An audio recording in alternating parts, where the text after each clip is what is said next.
I'm leaving him, Mom. I can't be married to a school teacher with hands like a carpenter's anymore. I deserve more. Caleb says I can become a co-host on his podcast. The grocery bag in my hands suddenly felt impossibly heavy. A carton of milk, some apples, and the expensive chocolate-covered almonds Emma loves so much. My body remained perfectly still, while my mind raced ahead, processing what I was hearing. And honestly, Emma continued with that familiar, dismissive tone she used when discussing me with her mother, I don't want to drag him along when I launch my lifestyle channel. I need freedom, both financial and social. Her mother's voice crackled through the speakerphone. Darling, I told you from the beginning he was just a stepping stone. A nice enough man, but not husband material for someone like you. You need someone with ambition, with connections. I know, Mom, you were right. Another laugh, lighter this time, almost girlish. The sound I once found endearing now hollowed me out. Anyway, I've already found us an apartment. Caleb's helping with the deposit. I'm telling Lucas tomorrow. I silently placed the groceries on the hall table, careful not to make a sound. Water continued to drip from my jacket, forming a small puddle at my feet. I turned and walked back out the way I came, closing the door without a sound. Only in my workshop, sitting in the handcrafted mahogany chair that had been my weekend project for months, did I allow myself to think. There was no anger, no shouting, no dramatic confrontation scene like in the movies. Just a perfect, cold clarity washing over me as I watched rainwater cascade down the roof gutters I'd installed last summer. Oddly enough, my first thought wasn't about Emma's betrayal or my marriage ending. It was about my grandfather Morgan's words the day before he died, his weathered hand gripping mine with surprising strength. Patience, Lucas. The right move at the right time. That's how the Morgans have survived for generations. Watch, wait, then act decisively. At 40 years old, I was about to find out if I truly was my grandfather's heir in more than just name. The next morning, Emma found me making coffee in the kitchen, dressed for work in my usual button-down shirt and slacks. Her steps faltered when she saw me. She'd clearly expected me to have left already. Morning, Raham, I said, keeping my voice neutral. Want some coffee? Sure, she replied, studying my face carefully. She was wearing her silk robe, the one I'd given her for our 5th anniversary. Her blonde hair was perfectly styled, even though she'd just gotten up. Emma never looked unprepared for anything. I poured her a cup and slid it across the counter. She took it hesitantly. Lucas, we need to talk. I nodded, taking a sip from my own mug. About you leaving me? Her eyes widened, the mug stopping halfway to her lips. How did you... I came home early yesterday, heard you on the phone with your mother. Oh. The single syllable hung in the air between us. To her credit, she didn't deny anything or attempt to explain it away. Instead, she squared her shoulders and met my gaze directly. Then you know, I think we should get divorced. I nodded again. I agree. This clearly wasn't the response she expected. Emma had prepared for tears, for pleading, for a fight.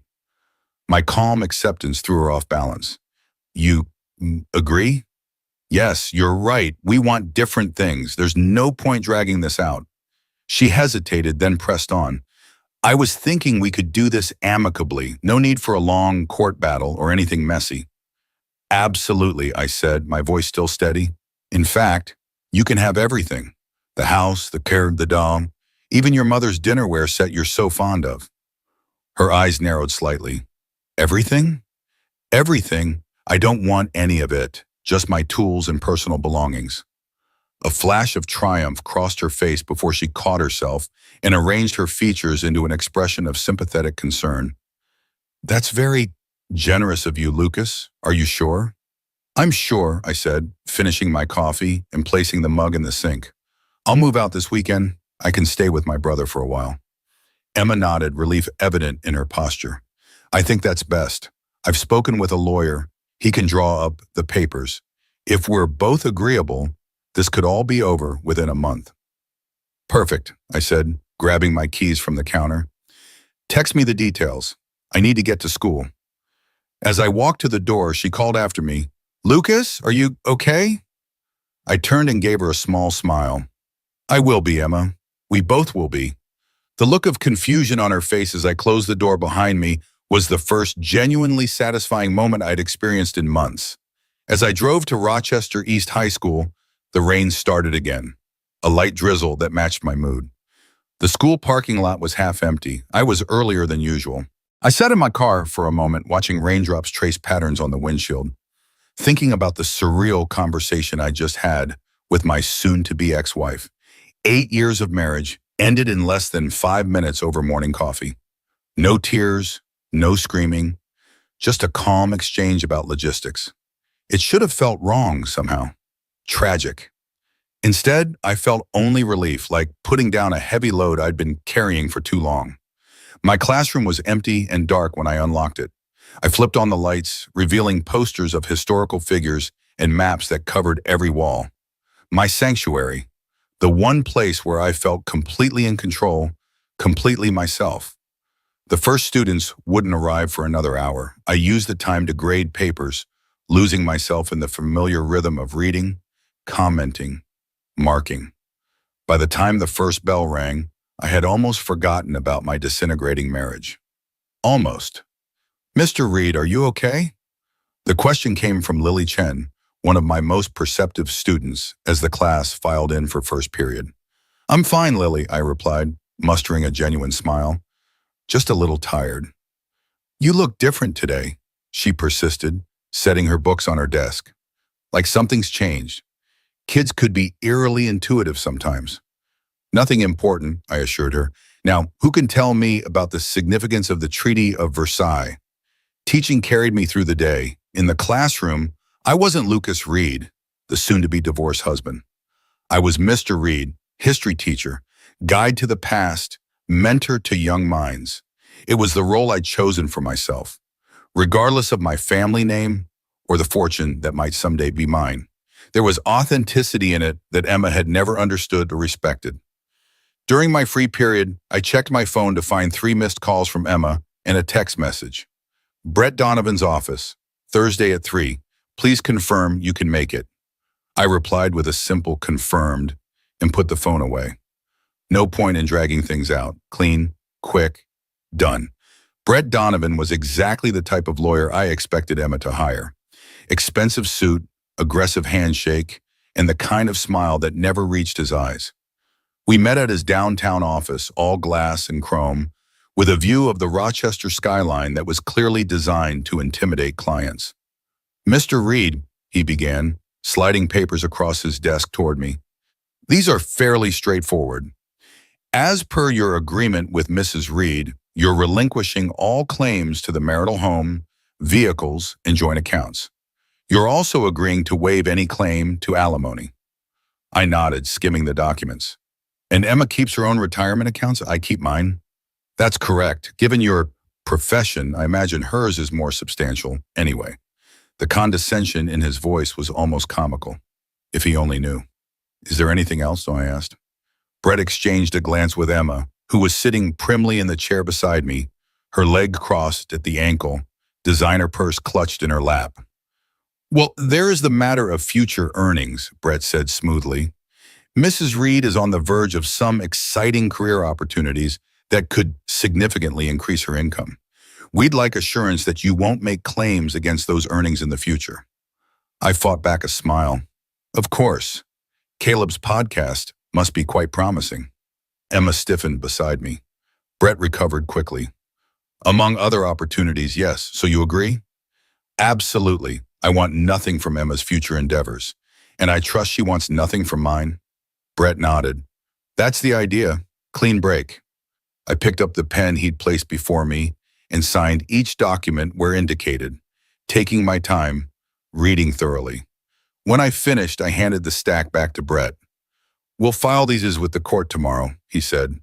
"Given the uncontested nature, everything should be finalized within a few weeks." "Excellent," I replied, standing up and extending my hand. "Thank you for making this painless." Brett seemed almost disappointed as he shook my hand. Men like him thrived on conflict. A simple, amicable divorce probably meant a smaller fee. Emma walked me to the elevator. For a moment, away from her lawyer's watchful eye, her mask slipped. "I never meant to hurt you, Lucas." I know, I replied. You just meant to use me until something better came along. Her cheeks flushed. That's not fair. Isn't it? The elevator doors opened and I stepped inside. Goodbye, Emma. I hope you find what you're looking for. As the doors closed on her stricken expression, I allowed myself a small, private smile. Phase 1 was complete. The next few weeks were a masterclass in carefully crafted appearances. I moved into my brother's old hunting cabin on the outskirts of town, though I told everyone it was his spare room. I drove my backup vehicle, a rusted pickup truck with manual windows and no air conditioning.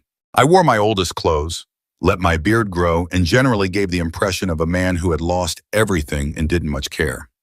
Emma saw me once by pure chance at a discount grocery store. I was loading bags into my truck when her sleek BMW pulled into the lot. Our eyes met briefly across the parking lot. She was wearing large sunglasses and a silk scarf around her hair, looking like a movie star trying to go incognito. I nodded once in acknowledgement, then climbed into my truck and drove away. Later that evening, I received a text message. Lucas, are you doing okay for money? I can help if you need it. The irony was almost too perfect. I didn't reply. My students noticed the change in me, of course. The beard, the worn clothes, the tired eyes. There were whispers in the hallways, sympathetic glances from other teachers. The school principal, Dr. Martinez, called me into her office one afternoon. Lucas, she said, gesturing for me to sit, I've noticed some changes lately. I want you to know that if you're going through personal difficulties, the school can offer resources, counseling, time off if needed. I appreciate that, I said. Emma and I are getting divorced. It's amicable, but I've moved out while things get settled. Maart Martinez nodded, her expression sympathetic but not pitying. I'd always respected her for that ability to show concern without condescension. I understand. Just know that your work hasn't suffered. In fact, some of your colleagues have mentioned that your teaching seems even more engaged lately. It was true, there was a freedom in no longer carrying the weight of Emma's expectations. In the classroom, I could be fully present, fully invested in the material and the students. No part of me was bracing for criticism at home, for comparisons to imaginary better versions of myself. Thank you, I said. Teaching has been my anchor through all this. Good, she replied. The school community is here for you, Lucas. Don't forget that. I left her office feeling a strange mixture of guilt and gratitude. The deception I was maintaining, not about the divorce, which was real enough, but about my circumstances, was necessary, but it didn't sit well with me to have good people like Dr. Martinez concerned on my behalf. Another item on the ledger of Emma's betrayal. Meanwhile, behind the scenes, machinery set in motion years ago was finally beginning to move. 2 days after signing the divorce papers, I received a call from Mr. Hines, my grandfather's attorney. It's time, Mr. Morgan, he said, his voice as crisp and formal as I remembered from childhood visits to his office. The waiting period has elapsed, and the divorce will soon be final. Your grandfather's instructions can now be followed. We arranged to meet at the private bank downtown where the Morgan family had done business for generations. It was an old building, all marble and oak, a stark contrast to the glass tower where I'd signed away my marriage. Mr. Hines was waiting for me in a private conference room, a leather portfolio on the table before him. He stood as I entered, extending his hand. Lucas, it's good to see you again. You look very much like your grandfather. Thank you, I said, taking the offered seat across from him. I appreciate you handling all this so discreetly. He nodded, opening the portfolio. Discretion has always been the Morgan way. Your grandfather was very specific about the terms of his estate. He wanted to ensure that the family legacy was protected. And the name change? I asked. Was that his idea as well? Indeed. He suggested it when you told him about your marriage concerns.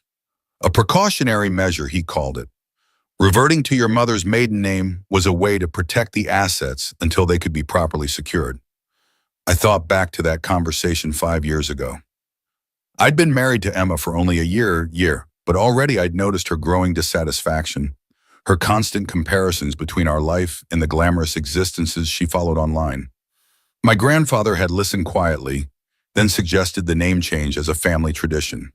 The trust is quite substantial, Mr. Hines continued, laying out documents for my review. Your grandfather continued to invest wisely until his final days. The portfolio includes multiple properties across the Northeast, significant stock holdings, and of course, the family foundation. I scanned the papers, the numbers swimming before my eyes. 8 figures, more money than I could spend in a lifetime. And the condition, I asked, has been met. The divorce will be final next week, and Mrs. Reed has no legal claim to anything bearing the Morgan name. The trust activates fully at that time. He slid a small envelope across the table. Your grandfather also left this for you. He asked that it be delivered when the trust was activated. I took the envelope, feeling its weight. Inside was a single key and a handwritten note. Lucas, if you're reading this, you've shown the patience and foresight that a Morgan requires. The key opens the lake house study. What you find there is your true inheritance. Use it wisely. With pride, grandfather, I folded the note carefully and put it back in the envelope. Thank you, Mr. Hines. What happens now? Now, Mr. Morgan, you decide how you wish to proceed. The foundation requires attention, of course. There are board meetings, investment decisions to be made, but none of that is urgent. Your grandfather ensured everything would run smoothly during any transition period. I nodded, thinking, I'd like to maintain a low profile for now, at least until the divorce is completely finalized. Of course, however, there is one matter that may make that difficult. He passed me another document. The annual foundation gala is scheduled for next month. As the new head of the Morgan family, your presence would be expected. I looked at the invitation. The Morgan Cultural Heritage Foundation annual gala, a black tie event attended by local politicians, business leaders, and socialites. Exactly the kind of event Emma would have loved. I'll be there, I said, sliding the invitation into my pocket. But until then, I'd prefer if my new position remained confidential. Understood, Mr. Morgan, though I should warn you there will likely be some press coverage of the transition. Business journals, local news. Nothing excessive, but enough to notice. I smiled. That's fine. By then it won't matter anymore. As I left the bank, the contrast between my two lives couldn't have been more stark. In one, I was Lucas Reed, divorced school teacher living in a borrowed cabin, driving a truck that was more rust than metal. In the other, I was Lucas Morgan, heir to a fortune, future head of a prestigious foundation. Both were real parts of me, but Emma had only ever wanted to see the former. That night, I drove out to the lake house for the first time since my grandfather's death. It stood as I remembered, a sprawling cedar and stone structure nestled among pine trees overlooking the water. The sunset painted the lake copper and gold as I walked up the path to the front door. The house smelled of cedar and memories. I moved through the familiar rooms like a ghost revisiting its haunts. The living room with its massive stone fireplace. The kitchen where my grandmother had taught me to make her famous apple pie. The sunroom where my grandfather and I had played chess on Sunday afternoons. And finally, the study. I slipped the key from my pocket and opened the heavy oak door. The room was exactly as I remembered from childhood visits. Walls lined with books, the massive desk, the view of the lake stretching out beyond the windows. But now it was mine. All mine. The article appeared in the Rochester Business Journal exactly 3 days after my divorce was finalized. I was at the lake house, my grandfather's sanctuary and now mine, exploring the study that the key had opened. The room was everything I remembered from childhood visits. Walls lined with books, the massive oak desk, the view of the lake stretching out beyond the windows. My phone buzzed repeatedly with notifications. I ignored it at first, absorbed in the contents of the desk drawers, family photographs, handwritten journals, a collection of vintage watches. Each item a piece of the Morgan legacy, preserved for generations. When I finally checked my phone, there were missed calls from numbers I didn't recognize, text messages from old friends, and an email from Mr. Hines with a link to the article. Mysterious millionaire philanthropist Lucas Morgan, the new face of cultural heritage. The article was detailed, describing the Morgan family's long history in Rochester, their contributions to the city's development, and the substantial charitable foundation that had supported arts and education for decades. It mentioned that I, Lucas Morgan, grandson of the late William Morgan, would now be taking over as head of the family in the foundation. There was even a photograph taken at my grandfather's funeral 2 years ago. I stood beside his casket, face solemn, unrecognizable to most who knew me now, with my clean-shaven face and tailored suit. I had just finished reading when my phone rang again. This time I recognized the number. "Hello, Emma." There was breathing on the other end, fast and irregular, before she spoke. "Lucas, is this really you?" "Yes, it's me." "This article about Lucas Morgan, that's you?" "Yes." A choked sound, something between a laugh and a sob. "But you're Lucas Reed, a history teacher. You make furniture in your garage." "I was Lucas Reed. I changed my name back to Morgan after my grandfather died. And yes, I teach history and make furniture. I also happen to be the heir to the Morgan estate." Silence stretched between us, heavy with unspoken accusations. "Why didn't you tell me?" she finally whispered. "All these years, you let me believe." "Believe what, Emma? That you married a simple teacher with no prospects? That's exactly who I was. The money was my grandfather's, not mine." "But you must have known you would inherit." "I knew there was a trust. I didn't know the details until recently." This wasn't entirely true, but it was close enough. "Not that it would have mattered to you, right? You didn't leave me for being poor. You left me for being ordinary." Another silence. "Can we meet?" she asked, her voice steadier now. "To talk. There's so much I want to say to you." I considered refusing, but curiosity got the better of me. "Fine, the coffee shop on Main Street. Tomorrow at noon." "Thank you, Lucas." I ended the call before she could finish, turning back to my grandfather's desk. Among the papers was a folder labeled Emma Reed Background. I opened it, not surprised to find a comprehensive investigation report. My grandfather had been thorough, as always. Everything was there. Emma's childhood in a middle-class suburb, her nursing career abandoned after our marriage, her growing obsession with social media influence and lifestyle blogging. Even her affair with Caleb Stewart, complete with photographs of them entering a hotel together 6 months ago. I closed the folder feeling strangely empty. There was no satisfaction in having my suspicions confirmed, no vindication in knowing I'd been right to protect myself, just a hollow space where trust had once lived. The coffee shop was busy when I arrived, exactly on time. I'd chosen it deliberately, public enough to prevent a scene, casual enough that I wouldn't stand out. I wore simple clothes, jeans, a button-down shirt, a light jacket, no outward sign of wealth or status. Emma was already there, seated at a table by the window. She'd clearly dressed to impress, wearing a blue dress I didn't recognize, hair and makeup immaculate. The diamond earrings I'd given her for our anniversary caught the light as she turned to watch me approach. "Lucas," she said, rising slightly before thinking better of it and sinking back into her chair. "Thank you for coming." I sat across from her, noting the 2 coffee cups already on the table. "You remembered my order?" "Of course," she said, pushing a mug toward me, black with 1 sugar. "Some things you don't forget after 8 years of marriage." I took a sip, watching her over the rim of the cup. She was nervous, fingers tapping against her own mug, eyes darting between my face and the window beside us. "You look good," she offered. "Different, but good." "What did you want to talk about, Emma?" She flinched slightly at my directness. I wanted to apologize for how things ended between us, for what I said about you, about our marriage." "Apology accepted," I said flatly. "Is that all?" Her eyes widened. "Lucas, please, I'm trying here. I made a terrible mistake. I didn't know, I never imagined. That I was secretly wealthy, that's your mistake? Not the lying, not the affair with Caleb, not the years of making me feel like I was never good enough for you. Just that you didn't realize I had money?" She paled. "You knew about Caleb?" "I suspected. Now I know for certain." "It wasn't serious," she said quickly. "It was a mistake. I was confused, feeling trapped. He made me feel special, wanted, and I didn't.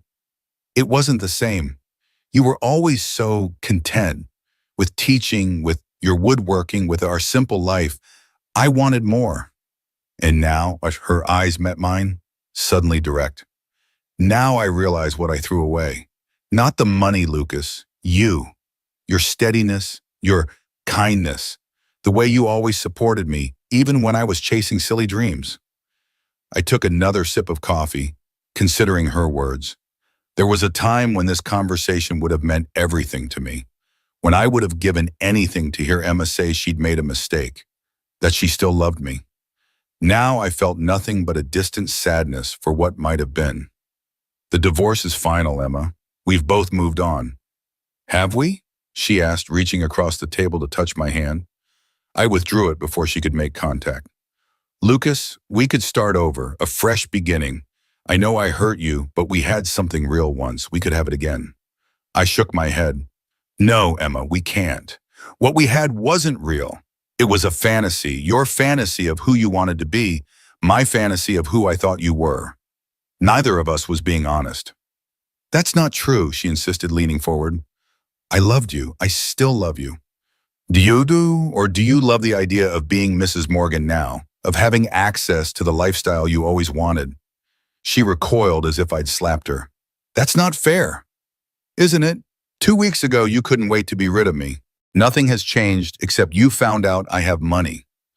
Everything has changed. I made a horrible mistake. I was confused listening to my mother, to Caleb. They filled my head with all these ideas about what my life should be. And now you've changed your mind just like that? Yes. Tears welled in her eyes. Lucas, please, give me another chance. Let me prove to you that I mean it. I studied her face, searching for sincerity. Perhaps it was there, buried beneath layers of calculation and self-interest. Perhaps, in her own way, Emma did regret her choices. But it was too late. I'm sorry, Emma. The answer is no. She brushed away tears, her composure cracking. Is there someone else? Is that it? I almost laughed. No, there's no one else. This isn't about another person. It's about us. About trust. You broke something that can't be fixed. Anything can be fixed if both people want it enough. That's just it. I don't want it anymore. I stood up, leaving my coffee half finished. Goodbye, Emma. I wish you well, truly, but we're done. I walked out of the coffee shop without looking back, though I could feel her eyes on me through the window. The spring air was fresh after the rain, carrying the scent of new beginnings. For the first time in months, I felt completely free. I drove straight from the coffee shop to East High, arriving just as my afternoon class was ending. The students filed out, greeting me with various levels of enthusiasm. A few lingered, asking questions about the upcoming test or chatting about the latest developments in their teenage lives. Normal, everyday moments that suddenly seemed precious in their simplicity. After the last student left, I sat at my desk, grading papers with a focus that had eluded me for days. There was something cleansing about the mundane task, about circling grammar errors and scribbling encouraging notes in margins. This was real life, not the drama with Emma, not even the inheritance waiting for me. Just a teacher doing his job, making a small difference in young lives. Dr. Martinez appeared in my doorway as I was finishing the last essay. Lucas, got a minute? Of course, I said, setting aside my red pen. What's up? She entered, closing the door behind her. I just got an interesting call from the Morgan Cultural Heritage Foundation. They're offering to fund a new history program for our district. State-of-the-art resources, guest speakers, field trips, the works. She paused, studying my face. The funny thing is, they specifically mentioned you as the teacher who would be heading the program. I kept my expression neutral. That is interesting. I don't know anyone at the foundation. No? She smiled, not quite believing me. Well, regardless, it's an amazing opportunity for our students. I told them we'd be delighted to accept. That's great news, I said. The kids will benefit enormously. Dr. Martinez nodded, hand on the doorknob. Yes, they will. Oh, and Lucas, whatever's going on in your life right now, I hope it works out for the best. After she left, I sat for a long time, thinking about masks and identities, about the different roles we all play. Lucas Reed and Lucas Morgan, two sides of the same coin, both equally real. Emma had rejected one without ever knowing the other existed. Her loss. The call from Brett Donovan came 3 days later. I was at the lake house working on restoring an antique writing desk I'd found in one of the storage rooms. Mr. Reed, he began, his tone all business. Or should I say, Mr. Morgan? Mr. Morgan is fine, I replied, setting down my sandpaper. What can I do for you, Mr. Donovan? My client, Mrs. Reed, has raised concerns about the divorce settlement and specifically about potentially hidden assets that were not disclosed during proceedings. I had been expecting this. I disclosed all assets held under the name Lucas Reed, which was all that was legally required. But you were aware of your inheritance at the time of the settlement negotiations. I was aware of a family trust that would eventually come to me, yes, but at the time of our divorce, I had no control over or access to those assets. They were not mine to disclose. A semantic distinction at best, Brett said, his tone hardening. Mrs. Reed feels misled and is considering legal action to reopen the settlement. She's welcome to try, I said calmly, but I suggest you research the Morgan Family Trust carefully before filing anything. It was established in 1948 with very specific terms regarding marital claims. The trust only activated after the divorce was final, and only because there were no outstanding legal or financial connections between myself and any former spouse. Had Emma contested the divorce or sought alimony, the trust would have remained dormant. Silence on the other end as Brett processed this information. Furthermore, I continued, I changed my name to Morgan 2 years ago, well before any divorce proceedings. Any assets held under that name are separate from my identity as Lucas Reed, which was my legal name during my marriage to Emma. Mr. Hines has all the documentation ready should this go to court. You planned this, Brett said, his voice a mixture of anger and reluctant admiration. All of it. The quick divorce, giving her everything. I planned to protect my family's legacy, yes. As for giving Emma everything, that was sincere. I wanted nothing from that marriage except a clean break. More silence, then a heavy sigh.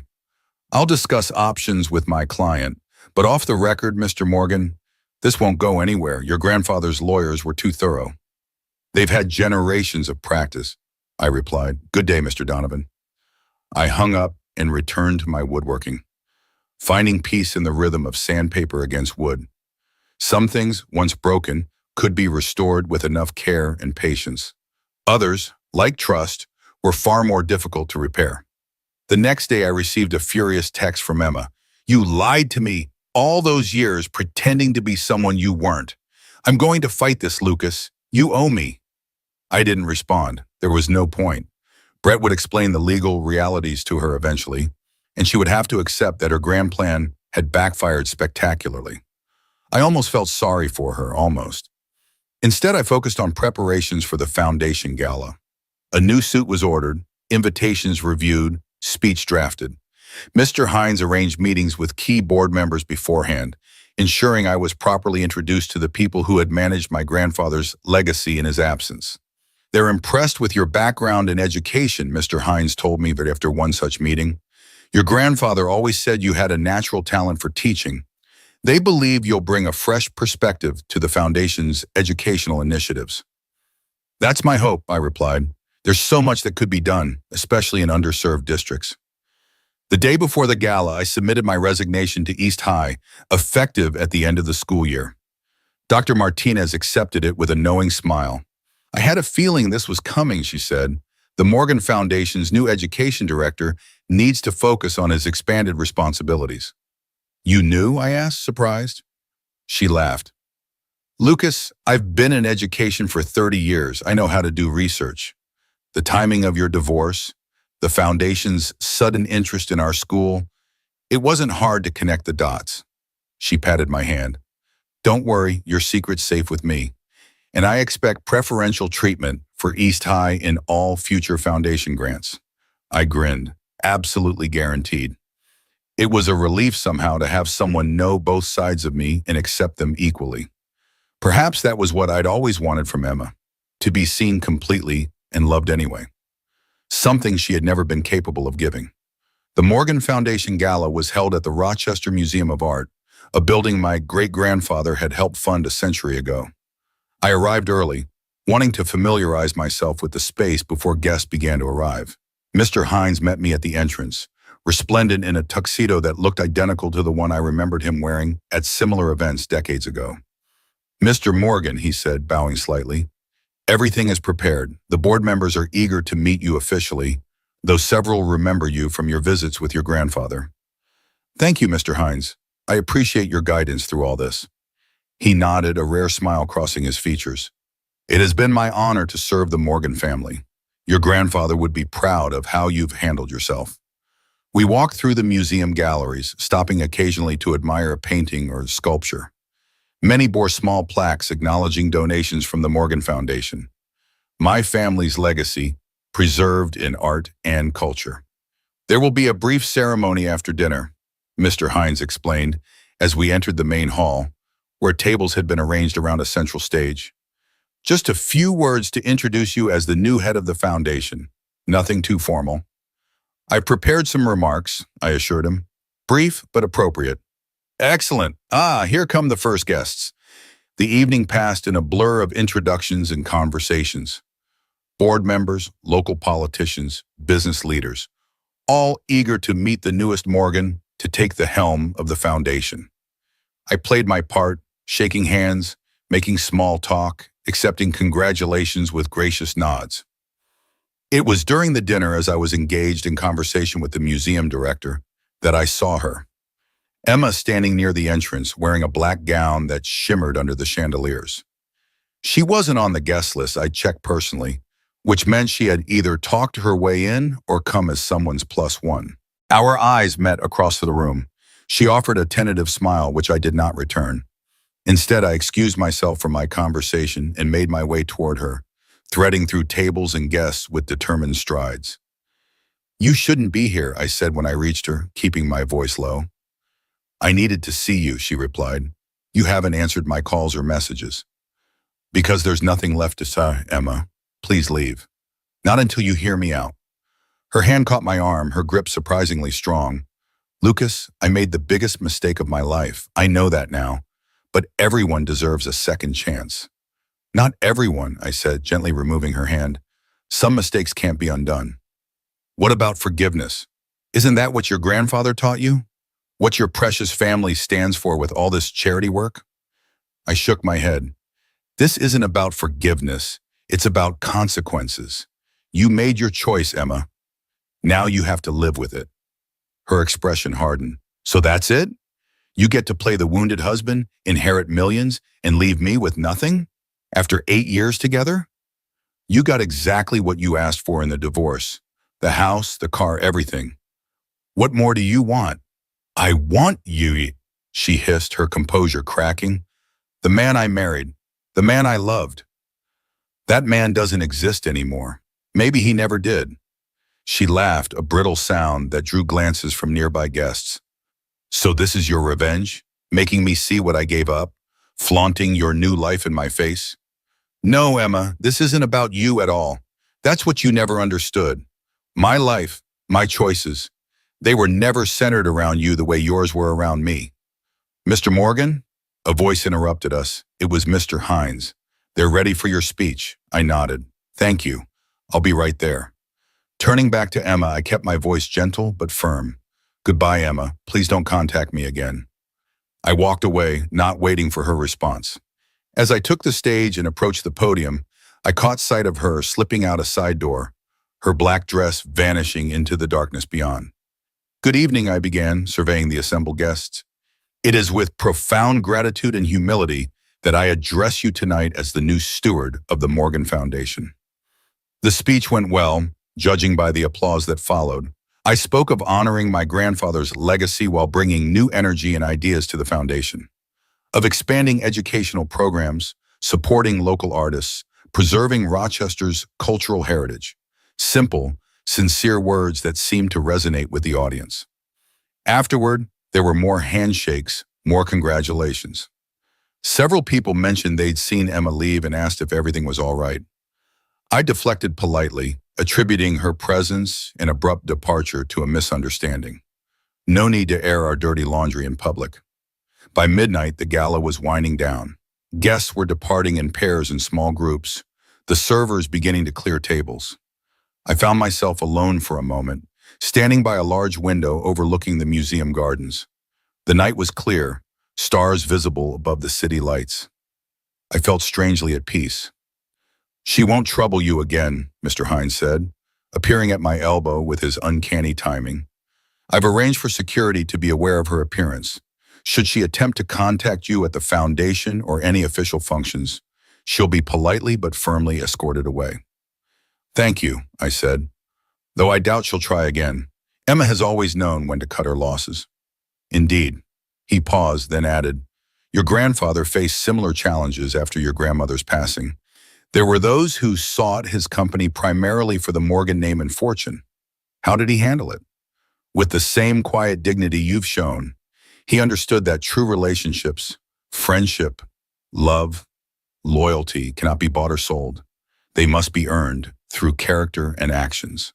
I nodded, thinking of my students, of Dr. Martinez, of the few genuine friendships I'd maintained over the years. None of them cared about my family name or bank account. They valued me for who I was, not what I had. "Your grandfather would be proud," Mr. Hines said again, patting my shoulder. "Very proud indeed." The letter arrived a week after the gala, delivered by courier to the lake house. Emma's handwriting on the envelope was as familiar as my own. For a moment I considered returning it unopened, but curiosity prevailed. Inside was a single sheet of expensive stationery, covered in her flowing script.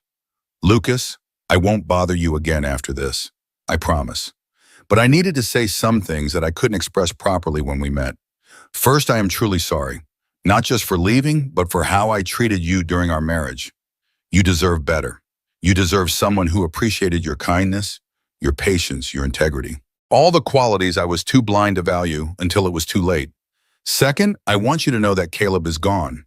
Not that it matters to you now, but he left as soon as the article about you appeared. Apparently, his big cryptocurrency ventures were mostly talk. He's moved on to his next target, I suppose. My mother says I should have known better. She's right for once. Last, I hope you find happiness, Lucas. Real happiness, with someone who loves you for exactly who you are, not what you have or what you can provide. I thought that person was me once. I wish it still could be. With regret and love, Emma." I folded the letter carefully and returned it to its envelope. Then I walked to my grandfather's desk, opened the bottom drawer, and placed it inside, alongside the folder of information about Emma and our marriage. A chapter closed, filed away with the past. That evening, I sat on the dock behind the lake house, watching the sunset paint the water in shades of gold and crimson. A storm was brewing on the horizon, dark clouds gathering against the fading light. There would be rain before morning. My phone vibrated with a text message from Mr. Hines.